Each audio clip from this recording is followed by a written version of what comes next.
We begin this hour with breaking news. Pope Francis has died. Thanks for being here at 6 a.m. I'm Eric Connert. And I'm Netta Irampour. The 88-year-old pontiff died following a series of health challenges in recent years. This is our top story here this morning. CBS 8's Regina Yorita joining us live at St. Bridget Parish, that's in Pacific Beach, with the details, what we learned overnight. Good morning, Regina.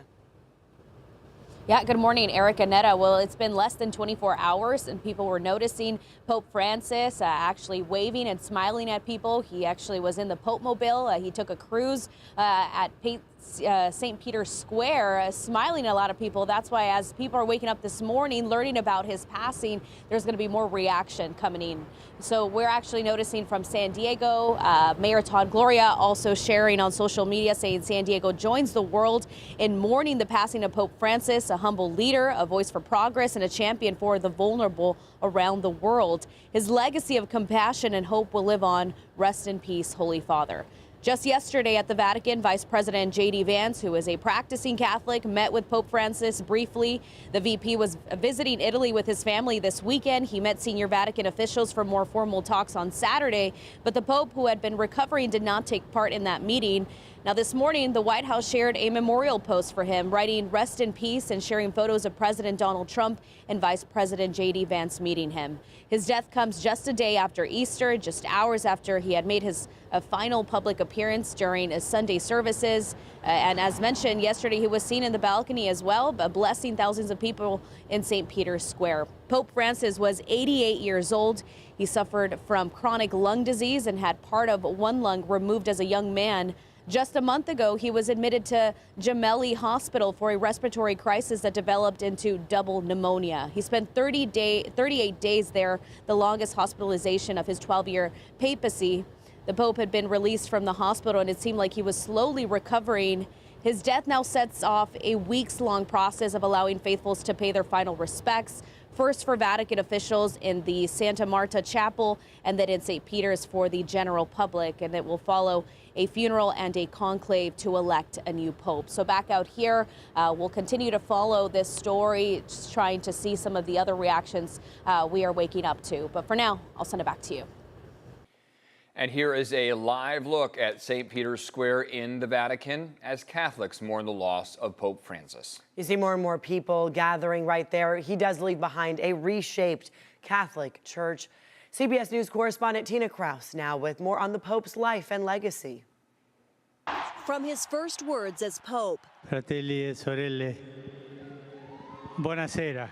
Francis displayed a humble style that earned him the nickname the People's Pope, often wearing plain robes and living in a small apartment at the Vatican. Born in Argentina in 1936, Jorge Bergoglio became a priest in 1969 and Archbishop of Buenos Aires in 1998. He earned another nickname there, the Bishop of the Slums. He rode the bus, cooked his own meals, and preached in the poorest neighborhoods. The Pope's humility was visible during his visit to the U.S. in 2015. He rode in a small car and his Pope Mobile while getting around in Washington, D.C., New York, and Philadelphia. In the land of the free, at the home of the brave. The Holy Father made history when he addressed Congress and celebrated Mass with hundreds of thousands of people in Philadelphia. The Pope also brought a message to U.S. Catholics to take care of those less fortunate. On the final day of his trip, he met with victims of sex abuse. In 2019, Pope Francis expelled disgraced former U.S. Cardinal Theodore McCarrick after a Vatican investigation found him guilty of sexually abusing children.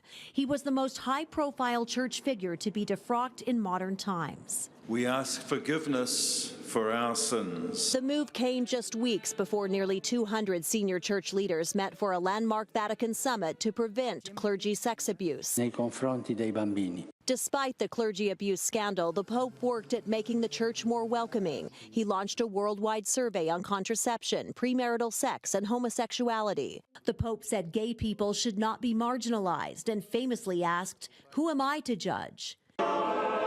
Francis made history in 2023, leading the funeral of his predecessor, Pope Benedict XVI. That same year, he celebrated the first decade of his papacy with the release of his first podcast, or Popecast. In an historic interview with CBS's Norah O'Donnell in 2024, the Pope addressed criticisms of his efforts to revisit teachings and traditions of the Church. One thing is to take tradition into account, to consider situations from the past. But quite another is to be closed up inside a dogmatic box.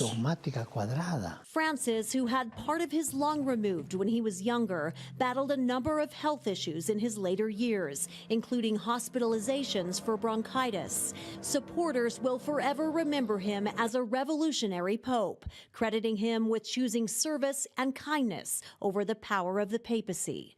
Tina Kraus, CBS News.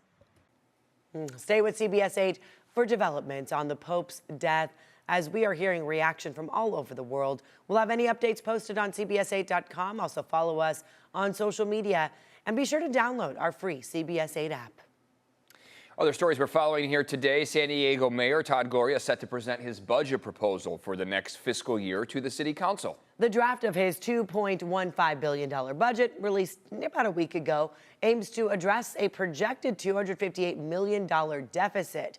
CBS 8's Chris Groh live downtown with details on this proposed budget and some of the cuts involved in this. Good morning, Chris.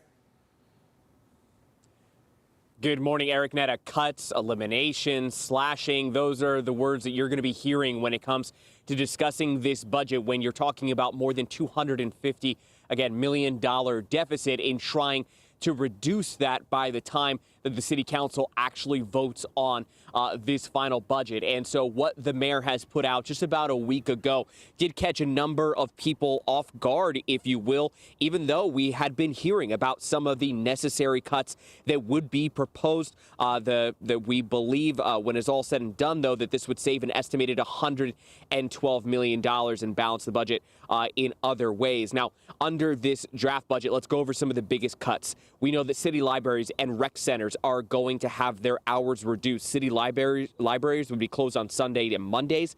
Rec centers would be reduced their hours by more than 30%. We also know that there's 10% cuts to arts funding and $3.5 million less for the Humane Society. Homelessness actually sees a reduction in spending as well, too. $105.3 million budgeted for this year compared to $138 million last year. We also know that there would be about 247 jobs eliminated, with 160 current employees facing potential layoffs or transfers. Now, it isn't all just cuts. We do know San Diego Fire going to see $24 million than they did last year, and the San Diego Police Department will see $29 million more than they did last year. The budget proposal will be introduced today.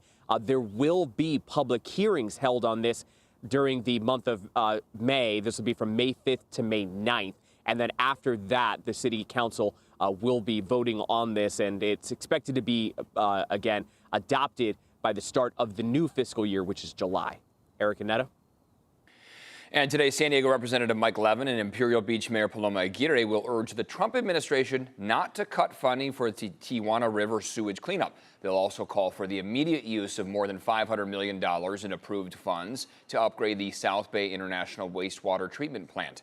Their plea comes ahead of the EPA Administrator Lee Zeldin's visit tomorrow.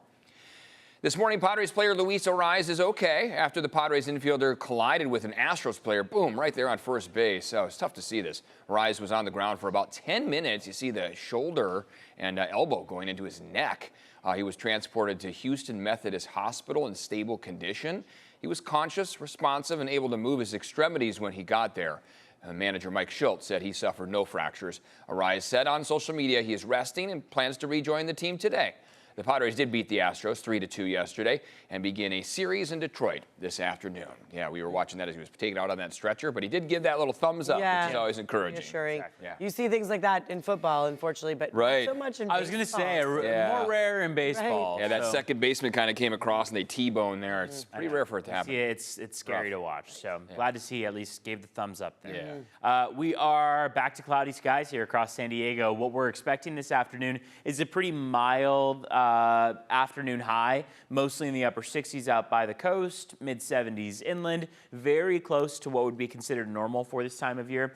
But that increase in cloud cover for this morning is only going to pick up in intensity for mornings to come. So for Tuesday morning and Wednesday morning, it's much more likely that out by the coastline we'll see some fog in the AM stretch, and then we'll see those clouds break apart by the afternoon, giving us some more and more sunshine. Mountains in the 70s this afternoon, the deserts low 90s. Onshore flow is clear, not only in the wind gust forecast, but I also want to point out that those wind gusts and speeds are going to be picking up for Tuesday out across the deserts primarily, and for Wednesday. Wednesday, we could see gusts upwards of 40 miles per hour in areas like Borrego Springs, Ocotillo Wells, still looking at about 10 to maybe 15 miles per hour along the coast and inland. Santee and El Cajon shooting for 75 this afternoon. Very comfortable, very warm. 71 for La Mesa and Mira Mesa, but then you get out to the coastline and PB could be at just 62. We could see La Jolla rest at 59 degrees on that afternoon high, though that would be one of the few coastal communities that stays in the 50s. Up toward North County, 60s are going to be much more prevalent. 71 for Vista and San Marcos, 73 for Escondido. Here's what it looks like out the door right now. We are at 61 degrees in Vegas, 61 degrees in Mojave, 58 in Bakersfield, Santa Barbara 52, San Luis Obispo 49, and then you get down to San Diego, and we're actually seeing one of the warmest spots along the coast of California for today. Unsurprisingly, that's us, 56 right now. So as we get toward the afternoon, we'll slowly start to transition away from the dense clouds that join us right now. There is some fog in some spots of the county, and that will move us toward more sunshine and 60s, maybe even some low 70s, depending on how far east you go as we get toward the afternoon. Let's check in on traffic. It's quiet out there on the roads. There hasn't been any pop up in terms of crashes or collisions so far. I'll take you to Midspan Coronado Bridge. That's where things are slowing down just because of high volume there. So we'll keep tracking what those drive times look like, but for now, that looks to be the slowest spot on the map, unsurprisingly.